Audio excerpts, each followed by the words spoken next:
말씀을 먼저 한 구절 보도록 하겠습니다. 출애굽기 39장 43절. 39장 43절 오늘 말씀입니다. 한번 같이 해보도록 하겠어요. 시작!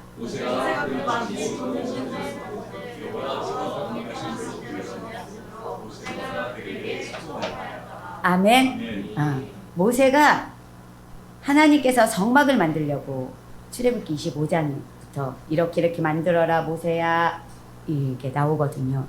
나오는데 그 만드는 것을 모세가 원형을 봤을까요? 못 봤을까요? 봤습니다. 하늘의 원형을 모세한테 하나님은 보여주셨어요. 보여주시고 어떻게 하셨냐면 모세야 이거랑 똑같이 만들어. 이거랑 똑같이요. 모세가 그랬겠죠. 그런데 모세는 그거대로 똑같이 만들어요. 누구를 통해서? 자신이 이끌고 나온 백성들과 함께 그 성막을 지금부터 가보도록 하겠는데요. 성막이 BC 보통 우리가 알기에 1445년에서 46년 이때쯤 세워졌을 것이다. 이제 이렇게 말씀을 합니다. 그러면은요, BC 959년 솔로몬이 성전이 세워지기까지 이 성막이 사용되어졌다는 거예요. 486년간을 사용되어졌어요. 그런데 어떻게 보면 솔로몬 성전도 성막이거든요. 그렇게 해가지고 같이 사용한 것을 보면 그 로마 장군 타이터스가 성전을 파괴할 때까지 이 사용한 그 연수를 따져보면 한 1500년에서 그러니까 1520년, 1515년 이렇게 잡더라고요. 그런 기간 동안 성막에서 하나님께 제사하고 하나님께 예배했어요. 이스라엘 백성들이. 성막은요, 항상 이스라엘, 그 출애굽한 이스라엘 그 나라의 정가운데 있었어요. 그래가지고 성막을 짓고 구름이 올라가서 이동 그러면 성소에서 이동 그게 나타나면 다 싸가지고 가서 성막을 짓고 성막 주위에 다른 지파들이 이렇게 하나님이 배치한 그 지파들이 다 이렇게 배치게 돼서 항상 성막은 중심이었어요. 근데 놀라운 것은 이스라엘 백성들이 요단강을 건너가서 성막을 세우거든요. 길갈에다 세우고 그 다음에 길갈에는 잠시 멈추고 이제 그 땅을 다 점령하고 난 뒤에 실로에 성막을 세우거든요. 근데 성막을 딱 세우고 나서 보니까 자신들이 점령한 땅의 최고 중앙이었대요. 그 실로가. 그러니까 성막은 이스라엘 백성들의 생각 속에서도 항상 중앙 세워야 돼. 그렇게 있었고 혹시나 그것을 잊어버려서 그냥 어떻게 가서 성막을 딱 세웠는데 하나님의 섭리에 의해서 그 성막이 딱 이스라엘 백성들이 차지한 땅의 중심이 되었다는 거예요. 그래서 이스라엘 백성들은 항상 지금도 예루살렘이 우리 이스라엘 나라의 중심이야. 성전이 있으니까요. 그리고 그들은 어떻게 생각하냐면 이 성전이 있는 예루살렘은 세계의 중심이야. 이런 자부심을 갖고 있어요. 그러니까 우리가 하나님의 말씀을 들으면서 하나님의 자녀로 살아가고 있잖아요. 그 자녀로 살아갈 때 우리는 뭐예요? 하나님의 중심이 우리 안에 있다라는 것을 꼭 기억하셔야 합니다. 그래서요, 이런 말을 어떤 분이 썼더라고요. 성막은 하나님께서 에덴 동산에서 구상하시고, 에덴 동산에서 구상했다는 말은 에덴 동산에서 죄를 지었다는 거예요. 성막은 피의 제사를 드리는 곳이니까. 그치요? 에덴 동산에서 하나님이 구상하시고 아브라함에게 예언하셨어요. 그리고 모세에게 계시했어요. 모세야, 이렇게 성막을 지을 거야. 라고요. 그 다음에 뭐예요? 애굽이 이 성막이 지을 모든 금, 은, 보와 놋, 하물며 해달 가죽까지 다 어디가 준비되었냐면 애굽에서 준비가 되었어요. 애굽에서 이스라엘 백성들이 준비한 게 아니라 애굽 사람들이 준비해가지고 다 주면서 너희 빨리 나가. 이게 된 거예요. 그래서 그들은 가지고 나왔어요. 그래가지고 이스라엘 백성들이 나르게 하시고 브사렐과 오홀리압을 통하여서 만들게 하셨다. 이렇게 말씀하더라고요. 성막은 하나님께서 에덴 동산에서 구상하시고 아브라함에게 예언하시고 모세에게 계시하시고 애굽이 준비하게 하시고 이스라엘 백성들이 나르고 부사렐로 하여금 만들게 하셨다. 오, 저는 이걸 딱 보면서 와, 완전 압축이야. 너무 좋아. 라고 생각을 했어요. 하나님은요, 이스라엘 백성들의 정성과 땀을 원하셨어요. 이스라엘 백성들이 출애굽 당시에 가지고 나온 많은 그 보석들, 물질들, 그것이요, 두 군데 사용돼요. 완전하게 두 군데 사용되는데 한 군데는 저주하는 곳에 사용돼요. 뭐예요? 금신상 만드는 데 사용되잖아요. 아론에게 너희의 금부치를 다 갖고 와라. 이렇게 하잖아요. 그럴 때 그들이 자기의 귀고리, 코고리를 다 빼서 아론에게 주잖아요. 근데 그게 뭐가 됐어요? 금신상이 되었어요. 우상 숭배가 되었단 말이에요. 그런데 하나님께서 이제 성막을 만들 건데 이 성막은 내가 너희에게 다 준 게 아니라 너희 백성들의 정성과 땀이 필요해. 너희가 물질로 바쳐야 돼. 한 거예요. 그래서 하나님, 이제 모세가 그랬죠. 다 너희에게 있는 모든 것을 다 하나님께 드려라. 근데 얼마나 많이 드렸는지요. 제사장들이 뭐라 하냐면 백성들이 너무 많이 갖고 와서 쓰고도 남을 만큼 많이 갖고 왔습니다. 이젠 모세 어른 고만 가지 오게 해주세요. 이렇게 할 정도로 백성들이 자원하는 마음으로 많이 냈어요. 그리고 그걸 가지고 이제 성막을 만들게 됩니다. 하나님의 이 계시의 기초에서 독창적으로 만들어요. 그때 당시에는 어땠어요? 그 지에 근동 지역에 엄청난 신전이 있었다고 했잖아요. 아주 큰 신전. 가나안에도 있었다고 했잖아요. 그런데 그 신전 안에는 항상 뭐가 있었어요? 형상이 있었단 말이에요. 신의 형상이 있었단 말이에요. 근데 하나님께서 말씀하신 이 성막에는요, 형상이 없어요. 하나님의 형상이 없어요. 오로지 하나님 앞에 예배할 수 있는, 제사할 수 있는 성구들, 기구들만 그 성막 안에 놓게 하셨어요. 자, 그래서 하나님의 방법대로 아주 거룩하게 이제 만들게 돼요. 성막 만들기가 이제 다 끝난 뒤에 나중에는요, 모세에게 하나님이, 사람들이 그래요. 다 만들었습니다. 그러니까 어떻게 해요? 모세가 어떻게 잘 만들었나? 가서 확인을 하겠죠. 여러분, 모세는 하늘의 원형 성막을 봤다고 그랬어요? 못 봤다고 그랬어요? 봤다고 그랬어요. 창세기에, 출애굽기에 나옵니다. 26장에도 나오고요. 27장에도 나오고 28장에도 나와요. 하늘에 산에서 보여준 그대로 만들어. 하나님이 그러셨거든요. 그러니까 하나님께서 모세에게 다 보여주셨다는 거예요. 그 성막을. 그래서 성막을 모세에게 보여준 것을 모세는 지혜롭고 하나님이 택한 부살렐과 오홀리압에게 다 설명을 했겠지요. 그럼 부살렐과 오홀리압은 그것을 가지고 아주 기도하면서 성령의 인도함을 받아서 제단을 하고 구상을 하면서 그것을 만들었어요. 모세가요, 딱 다 만들었습니다 하고 갖고 온 것을 딱 보니까 우와, 내가 본 거랑 너무 똑같아 라고 말씀하셨어요. 그러면서 너희 너무 잘 만들었어 하면서 모세가 축복하였을 때 어땠을 것 같아요? 제 생각에는요, 그랬을 것 같아요. 모세가 참 잘했다 그랬을 때 갑자기 꽹과리가 쿵, 나팔 소리가 뿡 울리면서 사람들이 박수를 치면서 막 신나 있을 것 같아요. 와, 잘 만들었대. 다 만들었어. 하나님이 말씀하신 대로 우리가 다 만드는 거야. 얼마나 좋아했겠어요. 그렇죠? 아마 축제가 벌어졌을 것 같아요. 자, 성막은요, 뜰과 성소와 지성소로 나눕니다. 우리 성막 보여주세요. 자, 보이죠? 뜰은 저 하얀 세마포로 다 막은 그 안이 뜰입니다. 그리고 성소는 저기 또 있죠. 해달가죽 딱 쓴 저 건물이요. 그 건물의 첫 번째 휘장을 딱 열고 들어가면 거기가 성소입니다. 그리고 성소 그 안에 두 번째 휘장을 들어가면 지성소가 되는 겁니다. 성막은 이렇게 구상이 되어 있어요. 밖에 있는 사람은요, 안 보이죠. 가까이 있는 사람은 안 보이죠. 그것만 보이죠. 근데 멀리 있는 사람들은 뭐가 보일까요? 그 성소에 덮여 있는 해달가죽. 그거는 보이겠죠. 그리고 또 하나 보이는 게 있답니다. 제단. 번제단은요, 아래에 있지 않고 높이 올려져 있었대요. 그래서 제단에서 연기가 올라가는 거와 해달 가죽이 멀리서는 이렇게 보였다고 그래요. 그래서 성소 안을 가까이에서는 절대로 볼 수 없다.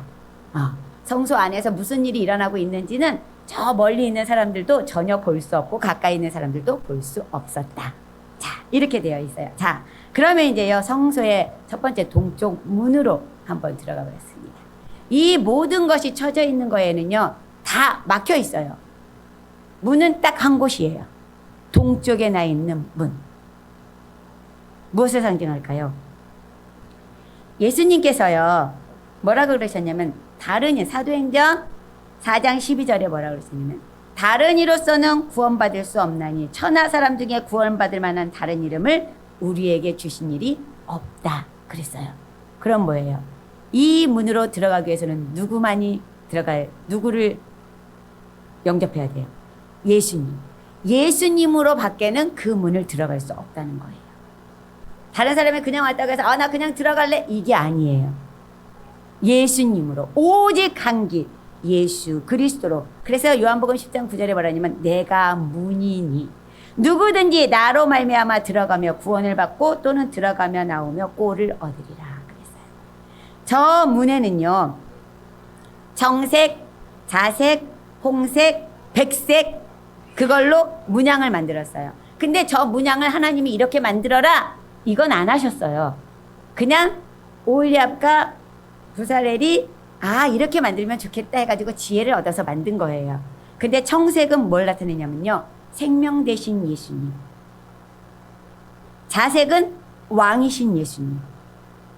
왕은 그 자색 옷을 입었잖아요. 홍색은 피 흘리신 예수님. 백색은 부활하신 예수님. 이 성막은요, 이렇게 네 가지 색깔로 항상 이루어집니다. 청색은 생명, 자색은 왕, 홍색은 피, 백색은 부활. 이것이요, 안에까지, 성소까지 들어가는데 필요합니다. 자, 이렇게 문을 통해서, 예수 그리스도를 통해서 이제 우리는 성소로 들어갑니다. 유일한 구원의 문, 나를 살리는 문, 그 문이 바로 뭐예요? 예수 그리스도입니다. 딱 저 문을 열고 들어가면은요, 뭐가 보냐면 번제단이 보여요. 번제단. 번제단은요, 제가 거기에 그림을 직사각형으로 그렸는데요, 아니고 크게 그리려다 보니까 그랬어요. 정사각형이에요. 정사각형. 그리고 높이는요, 우리 바깥에 그 휘장 높이하고 똑같아요. 근데 그것을 그냥 세우지 않고 올려서 세웠어요. 제단. 올려서 세운 것을 어떻게 알 수 있냐면, 너희가 번제단에 올라갈 때는 계단으로 올라가지 마. 너의 속 몸이 보일까. 그러니까 계단으로 올라가지 말고 이렇게 지금처럼 뭐 이렇게 장애인들 휠체어 올라가는 그 길처럼 또 그렇게도 되어 있나 봐요. 그러니까 그런 길로 올라가라고 그렇게 되어 있는 것 같아요. 그래서 번제단은 좀 높여서 세워져 있다. 번제단을 이렇게 뜻하는 것은 뭐냐면요, 신약에서 말하면 십자가를 말해주고 있는 거예요. 왜냐하면 번제단은 피의 제사가 거기서 항상 드려졌잖아요. 그리고 이 성막에서 사용되는 모든 불은 이 번제단에서 가져갑니다. 왜 번제단에서 가져가냐면, 아론이 위임식을 끝나고 첫 번째 그 제사를 드릴 때요, 불이 여호와께서, 그러니까 레위기 9장 24절에 불이 여호와 앞에서 나와, 같이 읽어볼까요? 시작. 불이 여호와 앞에서 나와 제단 위에 번제물과 기름을 사른지라 온 백성이 이를 보고 소리 지르며 엎드렸더라. 첫 번째, 아론이 첫 번째 제사를 지낼 때 불이 하늘에서 내려온 거예요. 내려와서 그것을 다 살랐어요. 여러분, 불이 하늘에서 내려온 것은 엘리야 때, 엘리야 시대에도 불이 하늘에서 내려왔잖아요. 아론, 그래가지고 요 번제, 이것은 하늘로부터 온 불이야. 그러면서 하나님 뭐라 하냐면, 번제단의 불은 절대로 꺼트리면 안 돼. 그랬어요. 그러면 이동할 때 어떻게 해요? 그러죠. 이동할 때도요, 그 불을 담아가지고 가요. 번제단을. 그래서 거기 가서 다시 그 불을 해요. 자, 이렇게. 그리고 거기에는 번제단에는 항상 뭐 있어요? 짐승을 잡아요. 여러분 저 그림도 봐봐요. 짐승이 지금 이게 동쪽 문에서 들어가면 번제단이 가운데 딱 있죠. 이쪽을 북쪽이라고 해요. 북쪽에서 거의 짐승을 많이 잡아요. 근데 어떤 짐승은 남쪽에서도 잡아요. 그러니까 양쪽에서는 지금 짐승들을 잡아요. 본인과 제사장들이 같이 짐승들을 잡아요. 그리고서는 어떻게 해요? 그것을 가지고 와서 번제단에서 살라요. 번제단은 그렇게 피의 제사가 드려지는 거예요. 그 피를 보고 그 살라지는 불꽃 올라가는 것을 보고 하나님 용서해 주세요. 그거죠. 아멘. 네. 자, 그 다음에 이제 그 번제단에서 딱 지나면은요 물두멍이 있어요. 그러니까 성소와 번제단 사이에 물두멍이라는 게 있어요. 물두멍은요 성결을 요구하는데요 되게 신비로워요. 번제단에서는 그 불을 모아 담는 그릇, 뭐 불 이렇게 집게 막 이런 것들이 막 부수적인 기구들이 많이 있는데 물두멍은요 부수적인 기구도 없고요. 물두멍은 크기가 어떻다는 것도 안 나와 있고요. 중량이 뭐라는 거, 다른 것은 다 옮기는데 이 채를 다 끼워서 옮기거든요. 번제단도 채를 다 끼워요. 그렇게 끼워서 옮기는데 이 물두멍은요 그런 채를 끼는 것도 없어요. 그리고 딸린 부속 도구도 없어요. 그리고 나를 때 다른 것들은 다 이렇게 덮어요. 문을 갖다 덮든지 안에 법궤를 옮길 때는 거기에 쳐있던 휘장을 갖다 딱 덮거든요. 덮고 그것을 옮기는 고라자손이 볼 수 없도록 그렇게 하거든요. 옮기기만 하게끔 되어 있거든요. 근데 이 물두멍은 나를 때 덮는 덮개도 없어요. 아무것도 없어요. 근데 중요해요. 출애굽기 30장 19절 보겠습니다. 아론과 시작. 아론과 그 아들들이 그 두멍에서 수족을 씻되 그들이 회막에 들어갈 때에 물로 씻어 죽기를 면할 것이요. 그랬어요. 물은 뭐예요? 생명과 관련이 있다는 거예요. 수족을 씻지 아니하면 죽는다. 이거예요. 와.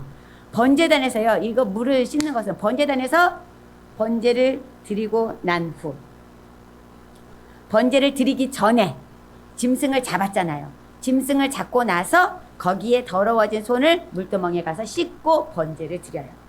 그 다음에 또 뭐예요? 다 드리고 나서 이제 성소를 들어가기 전에 또 씻어요. 손과 발을 제사장들이 다 씻어요. 그렇게 씻지 않고 성소를 들어오면 어떻게 한다? 죽는다. 이거예요. 그러니까 성결을 말하는 거예요. 물두멍은 제사장은요 물두멍을 해서 계속 손발을 씻어야 되잖아요. 그런데 우리 예수님은 우리가 한번 예수 그리스도의 피로 죄 씻음 받았으면 또 씻어요? 아니잖아요. 우리는 죄 회개만 하면 되잖아요. 그래서 예수님은요 물두멍과 같이 그렇게 매일 그게 아니라 영원하고 완전한 제사장이라는 거예요.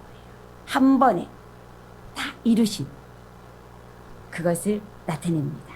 자, 번제단은 뜰에 있는 번제단은 인간의 죄를 짊어지고 죽으신 갈보리를 뜻해요. 물두멍은 더러움을 닦으면서 성결해주고 그 다음 뭐예요? 성령의 충만함을 받게 되는 것을 말하고 있어요. 이렇게 성막의 뜰을 지나면 이제 뭐가 나타나냐면 성소가 나타납니다. 성소는요 제사장만 들어갈 수 있어요. 일반인들은 접근 금지예요. 들어가서도 안 돼요. 그러니까 어떤 분이 그러더라고요. 아니 저거를 지을 때는 저 성소 안에는 완전 금으로 다 되어 있거든요. 그것을 다 백성들이 냈는데 백성들은 하나 보여주지도 않고 제사장만 봐. 이렇게 우스갯소리로 하시는 분들도 있더라고요. 근데 접근 금지예요. 제사장만 하루에 2번 들어갈 수 있어요. 거기에. 네. 성소에. 네. 자, 성소에 딱 들어가면은요, 금초대, 등대가 있습니다. 이렇게 남쪽에. 등대입니다. 저 좀 보세요. 휘장 앞에 성소입니다. 지성소 아니고 이제 성소만 딱 나왔는데, 등대가 이쪽에 있습니다. 남쪽에. 그 다음에 오른쪽에는 떡상, 진설병상이 있습니다. 그리고 가운데 휘장 바로 앞에, 두 번째 휘장 바로 앞에 분향단이 있습니다. 네. 자, 등대는 뭐예요? 빛입니다. 세상을 비추는 빛입니다. 예수님의 영입니다. 성령은 누구에게나 주어지는 것이 아닙니다. 예수님을 믿는 자들에게, 예수님을 주인으로 영접한 자들에게 하나님께서 그의 영을 보내셔서 진리로 인도하시고 예수님을 인정하고 찬양하게 하십니다. 요한복음 12장 46절에 뭐라고 했냐면요. 나는 빛으로 세상에 왔나니 나를 믿는 자는 어둠에 거하지 아니하겠다. 그랬어요. 여러분 마음속에 예수님 계십니까? 그러면 여러분 마음에 있는 모든 어두움은 사라져야 합니다. 여러분 자체가 빛이 되셔야 합니다. 네. 그래서 이 빛 안에 거하는 자는 기쁨이 있겠죠. 즐거움이 있겠죠.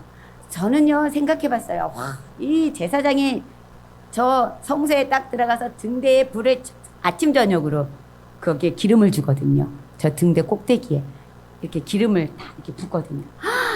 와, 제사장이 얼마나, 그 성소 안은요, 이제 제가 거기까지는 설명은 안 하는데, 조각목으로 만들었고, 그랬는데 거기에 뭐를 다 칠했냐면요, 다 금으로 칠했어요. 성소 안은요, 반짝반짝해요.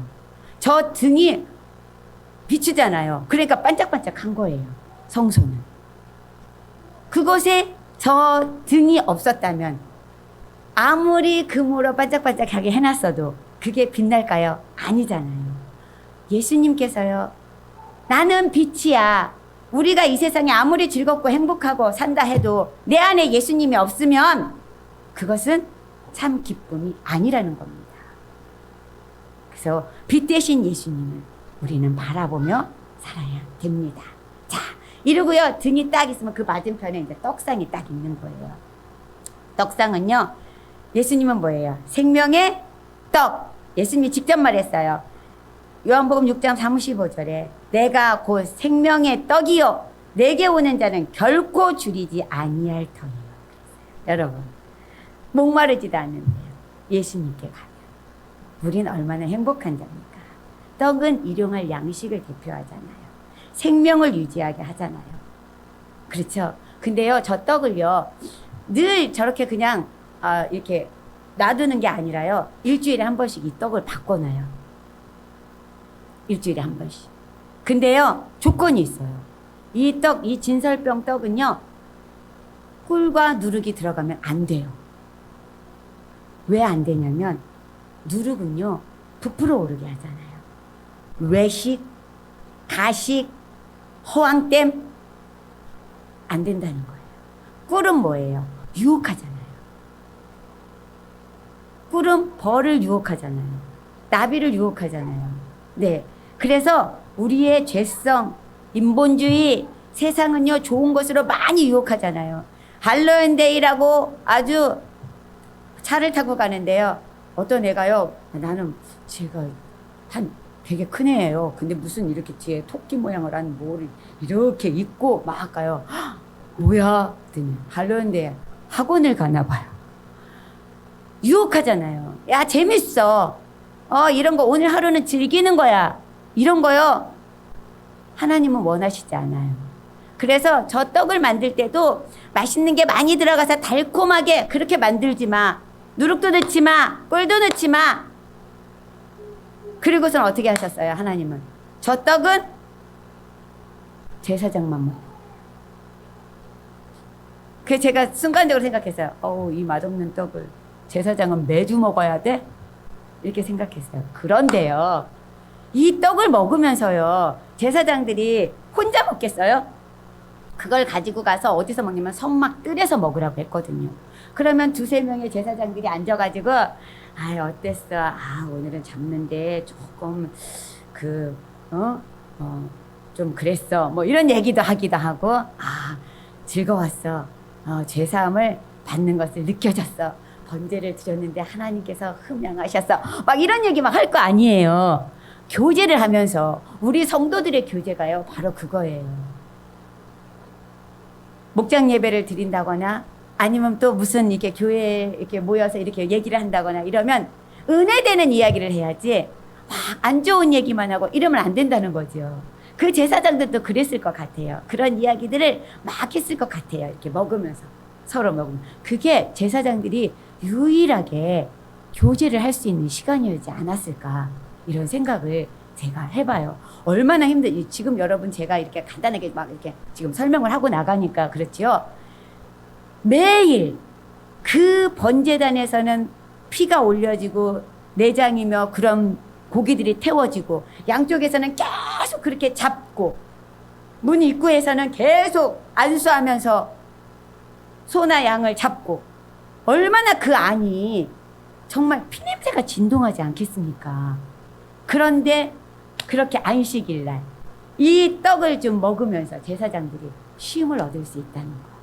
참 그 떡상에 놓여 있다는 게 너무 우리 황 집사님이랑 임 권사님이 차 타고 가면서 그런 얘기를 하더라고요. 참 먹는 게 너무 행복하다고. 먹을 때가 너무 행복하다고. 그래서 하나님께서 이 떡상을 놔주지 않으셨나. 그치요?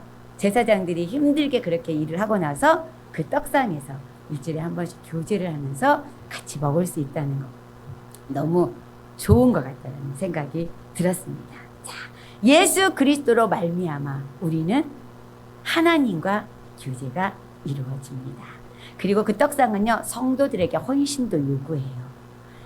이 떡은 일주일에 한 번씩 그 안식일마다 바꿔야 되는데 2줄로 6개씩 저렇게 쌓아요. 그것은요 12지파를 나타냅니다.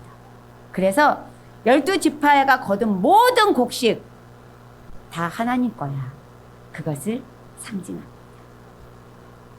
그 다음에 이제 이 떡상을 딱 하고 나서 거기를 딱 이제 성소를 입고 딱 앞에 가면 뭐가 있냐면 분향단이 있어요. 분향단. 그러니까 향을 사르는 거예요. 그리고 성경에 보면 그 향은 어떻게 만들어라. 이 성막 안에 정사각형으로 된 것이 2가지예요. 번제단이 정사각형으로 되어 있고요. 위에서 이렇게 보면 저 분향단이 정사각형으로 되어 있어요. 쬐끄맣게. 분향단에 사르는 일은요. 분향단 그 향을 사르는 일은 하루에 2번씩 이루어집니다. 아침과 저녁 이루어집니다. 등대에 기름을 붓는 일도 아침과 저녁. 그러니까 제사장이 들어가서 등대에 기름 붓고 분향단에 향도 사르고 그렇게 하는 거예요. 그리고 아침과 저녁에 또 이루어지는 게 뭐냐면 그 뜰에서 번제라는 제사가 드려질 때 아침과 저녁 2번이 이루어져요. 자, 분향단에 향을 피우는 일은요, 제사장들에게 굉장히 중요한 일이었어요. 여러분, 제사장은 굉장히 많았어요. 레위 지파에. 근데 분향단 하루에 2번 들어가서 하루에 2번씩밖에 못 들어가요. 그러면 1년에 많이 들어가야 77명 들어간대요. 근데 100명이 넘었었거든요. 그러니까 한 번 들어가는데 2년이 걸릴 수도 있는 거지요. 그 얘기가 어디서 나오냐면 여러분 요한의 아버지 사가랴가 나오잖아요. 사가랴가 자기 차례가 돼서 들어간 거야. 성소에. 자기 차례가 되어가지고. 그러니까 그 차례를 기다리는데도 제사장들이 이렇게 많이 기다려야 된다고 그런 얘기를 하세요. 그래갖고 이 분향단에 분향을 하면서 여러 가지 향을 뭐 나감향 무슨 그런 향을 막 이렇게 같이 올리라고 하거든요. 근데 왜 이런 걸 같이 올리라고 했을까 생각해 봤어요. 근데 이런 얘기가 있더라고요. 성막에서는 희생제물로부터 나오는 이 피 냄새가 진동하잖아요. 그러니까 그런 피 냄새를 없애기 위해서 이런 향을 사르라고 하지 않았을까 이렇게 말씀을 하십니다. 그 다음에 이 향을 사를 때는 그 소금을 같이 넣었대요. 소금을 넣은 것은 향을 굳게 하고 그다음에 위생적으로 그것을 하기 위해서 소금을 같이 넣어서 향을 살랐다 이런 얘기가 있어요. 이 분향단 얘기를 하다 보면 여러분 아론의 2 아들 있잖아요. 나답과 아비후. 다른 불을 들여서 하나님 앞에 하나님이 치셨어요. 그 다른 불은 이 분향단의 불을 어디서 갖다가 드려야 되냐면요. 번제단에서. 번제단에서 하나님이 임재한 불이 아론의 그 첫 속죄제사 때 임했다 그랬잖아요. 그 불은 꺼지지 말아야 된다고 그랬죠. 그 불을 갖다가 향을 살아야 되거든요. 항상. 근데 나답과 아비후는 다른 불을 드렸다는 거예요. 다른 불. 그러니까 어떤 분이 또 이런 얘기를 하더라고요. 그들이 술을 먹었나? 왜 다른 불을 드렸을까? 우스갯소리로 그런 얘기를 하더라고요. 그래서 하나님께서 다른 불을 드리니까 그 자리에서 죽였습니다. 또 이 향 때문에 죽은 족속이 있어요. 고라자손이에요. 고라자손은요, 이 성막에서 레위 지파이기 때문에 성막을 옮기는 일을 했어요. 그것도 아주 중요한 이런 분향단, 떡상, 등대, 법궤까지도 고라자손이 옮겼거든요. 근데 그들이 그런 일을 하다 보니까 뭐예요? 왜 제사장은 꼭 아론하고 모세만 해? 우리도 하고 싶어. 이런 마음이 있어가지고 어떻게 해요? 그 광야에서 250명을 끌고 향로를 가지고 하나님 앞에 쓰잖아요. 우리에게도 불을 내려주세요. 우리도 제사장이 될 자격이 있지 않나요? 이렇게. 근데 하나님은 어떻게 하셨어요? 그들을 다 치셨어요. 다 죽였어요. 그리고 어떻게 했냐면 그 향, 같이 들고 있던 그 향로가 노시거든요. 그것을 가지고요, 하나님이 다 쳐서 기념에 번제단을 만들어. 그래가지고요, 번제단을 입혔어요. 그 250개나 되는 향로를 다 쳐가지고. 너희는 기억해. 이 불, 다른 불 드리면 안 돼. 제사장 아론의 후손이야. 하나님 그거 기억하게 만드신 거예요. 네. 자, 기억하세요. 번제단은 불은 꺼지면 안 된다. 등대의 빛도 꺼지면 안 된다. 떡상의 떡도 늘 있어야 한다. 분향단의 향도 늘 피워져 있어야 한다. 예수 그리스도는 어제나 오늘이나 영원토록 동일하신 분이시다. 그것을 상징합니다. 자, 이제 분향단 바로 뒤에가 뭐냐면 휘장이에요. 휘장에는요, 그룹들이 새겨져 있어요. 첫 번째 휘장, 성소를 들어갈 때 휘장에는 그룹이 안 새겨져 있어요. 근데 그 두 번째, 지성소를 들어가는 휘장은 그룹들이 새겨져 있습니다. 성막은요, 지성소와 성소, 그러니까 성소와 지성소로 나누는데 그 나누는 역할을 저 두 번째 휘장이 합니다. 하는데요, 이 휘장은 그리스도의 구속사역을 나타내잖아요. 그래서 어떻게 하셨어요? 예수님이 십자가에 못 박혀 들어가실 때, 다 이루었다 하셨을 때 성소가 위에서부터 아래로 찢어졌어요. 근데요, 이런 얘기가 있더라고요. 이 휘장은요, 얼마나 잘 짜여져 있는지, 그리고 굉장히 두꺼웠대요. 그래가지고 양쪽에서 말이 10마리가 5마리씩 끌어도 찢어지지 않는 휘장이었대요. 그렇게 만들었다는 거예요. 그런데 그게 예수님이 십자가 사건으로 인해서 위에서부터 아래로 찢어졌어요. 그래서 누구나 성소로, 지금은 우리가 들어가서, 지성소에 들어가서 하나님과 대면에서 만날 수 있다는 겁니다. 자, 이런데 지성소에 그때 당시에 들어갈 수 있었던 것은요, 누구만 들어갔어요? 대제사장. 그것도 매일 못 들어갔어요. 1년에 한 번. 대속죄일 때. 대속죄일. 여러분, 이 대속죄일은요, 그냥 한 번 이렇게 제사가 드려진 게 아니거든요. 이 대속죄일 때 제사장이요, 이제 피를 가지고 이 성소를 들어갔었거든요. 근데 이제 보면 어떤 분은 그래요. 뭐, 한 번 들어갔느냐, 2번 들어갔느냐, 3번 들어갔느냐. 어떤 분은 4번도 들어갔어. 그날 하루. 이렇게 얘기도 하더라고요. 뒤에 가서 잠깐 그거는 이제 볼 거고요. 지성소에 가면은 뭐가 있어요? 언약궤, 법궤. 지성소가 가장 중요한 것은 왜 그래요? 법궤가 있기 때문에 그런 거예요. 법궤는요, 다른 것은 이렇게 해서 한쪽만, 그 성소 안에 금으로 입힌 것도, 그 조각목 나무를 다 다듬어서 금으로 입힌 것도 한쪽만 입혔잖아요. 뒤에 바깥에는 안 입혔어요. 근데 법궤는요, 조각목으로 만들었는데 안이며 겉이며 전체를 다 금으로 입혔어요. 그러니까 법궤를 딱 열으면 안에도 번쩍번쩍해요. 그 안에. 그리고 또 놀라운 것은 그 위에 덮개로 만든 속죄소. 그거는요, 완전 금을 쳐서 만들었어요. 위에 천사까지도 금으로 직접 쳐서 만들었다. 이렇게 아시면 돼요. 그래서 누가 그러더라고요. 지성소 안에 있는 법궤와 속죄소만 만든 것만 해도 100억이 넘을 거야. 그 크기에 따라서 다를 거니까. 그런데 이제 정확히 그 크기, 그 지금으로 따지면 한 100억이 넘겠다. 뭐 이렇게도 얘기를 하더라고요. 자. 그런데요, 그 지성소가 중요한 게 뭐냐면, 출애굽기 25장 22절. 같이 읽도록 하겠습니다. 시작. 거기서 내가 너와 만나고 속죄소 위 곧 증거궤 위에 있는 두 그룹 사이에서 내가 이스라엘 자손을 위하여 내게 명령할 모든 일을 내게 이르리라. 하나님께서 거기서 내가 너와 만날 거야. 대제사장 백성의 속죄를 가지고 그 피를 가지고 왔지. 그럼 내가 너를 거기서 만나 줄 거야. 이런 얘기를 하나님이 하신 거예요. 자, 대속죄일에 지성소에 제사장이 몇 번 들어갔느냐 제가 얘기를 했잖아요. 보통 이제 일반적으로 우리는 속죄일날 한 번 들어갔어 이렇게 얘기를 하죠. 근데 아니에요. 한 3번은 기본으로 들어가셨대요. 제사장이. 그날 하루. 왜냐하면 첫 번째는 향과 불을 가지고 들어간 거예요. 왜냐하면 하나님께서 뭐라 그랬냐면 향을 피워서 연기가 오르게 해서 보이지 않게 해라. 네가 들어와서 거기가 보이지 않게 해라. 그래서 향과 불을 먼저 가지고 들어갔다 나오고, 그 다음에 두 번째는 숫송아지 피를 가지고 들어갑니다.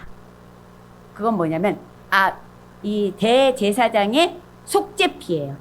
대제사장이 지성소를 들어가기 위해서 본인을 위한 속죄피를 가지고 가는 거예요. 그게 숫송아지 피거든요. 그 잡은 거예요. 그래가지고 가서 그 속죄소 위에다가 7번 뿌립니다. 피를 손으로. 그러고 나서 나중에 뭘 갖고 들으면 염소피를, 이제는 온 회중이 1년 동안 온 회중이 지은 그 죄를 속죄하기 위해서 염소피를 가지고 또 들어가서 7번을 뿌립니다. 그렇게 3번 들어갔을 것이다. 근데 어떤 분은 그래요. 마지막, 이제 이것도 약간 우스갯소리죠. 가지고 들어갔던 향과 불은 다시 갖고 나와야 되잖아. 그러니까 그거 가지러 또 들어가지 않았을까? 이렇게도 말씀하시더라고요. 그랬을 것 같아요. 그러니까 4번을 얘기하시는 분이 있고 3번을 얘기하시는 분이 있어요. 자, 이렇게 피를 뿌리지 않고는 결코 법궤에 접근할 수가 없어요. 제 제사장일지라도.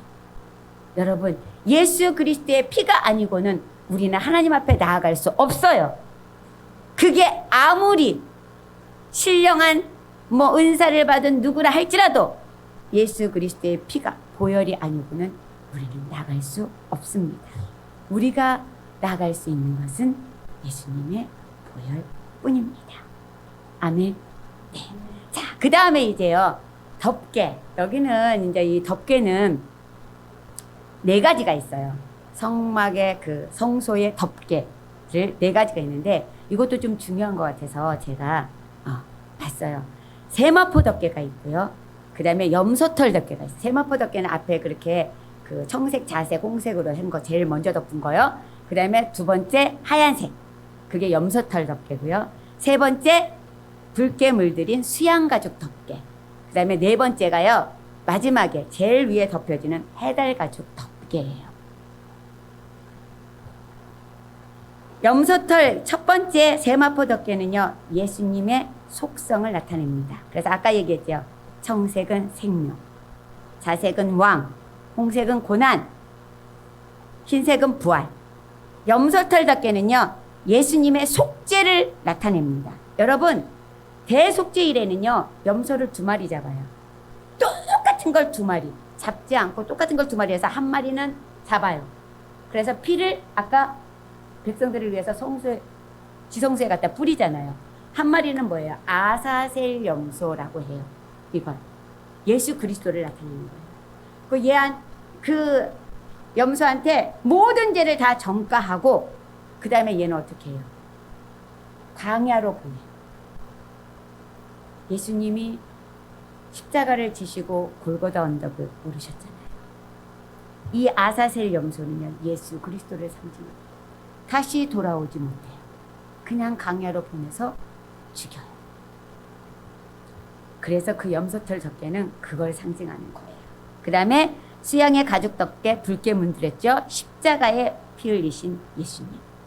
그래요. 그 다음에 마지막 해달 가죽. 여러분, 이건 예수님의 인성을 나타내는 거예요.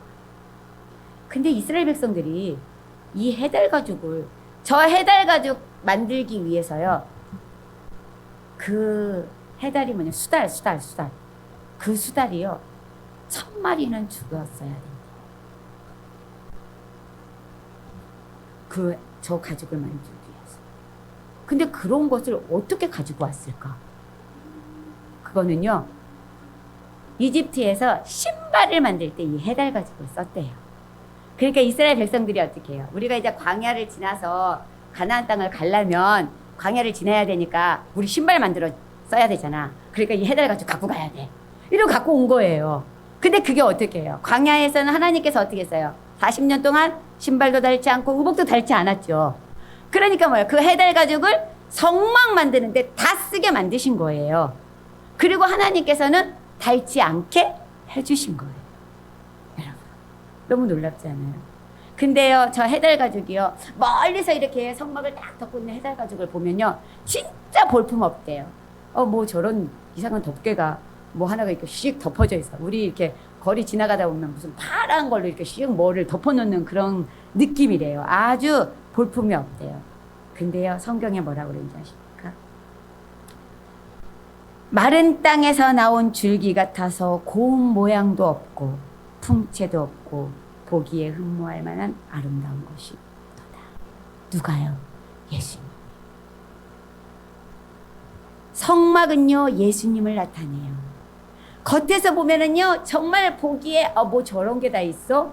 이렇게 할 정도지만 그 안은 어때요? 금으로 번쩍번쩍. 하나님께서요, 이 성막을 다 만들어 놓고 어떻게 하셨어요? 보세요. 성막을 위해요, 하나님께서요, 구름 기둥, 불 기둥을 세우시잖아요.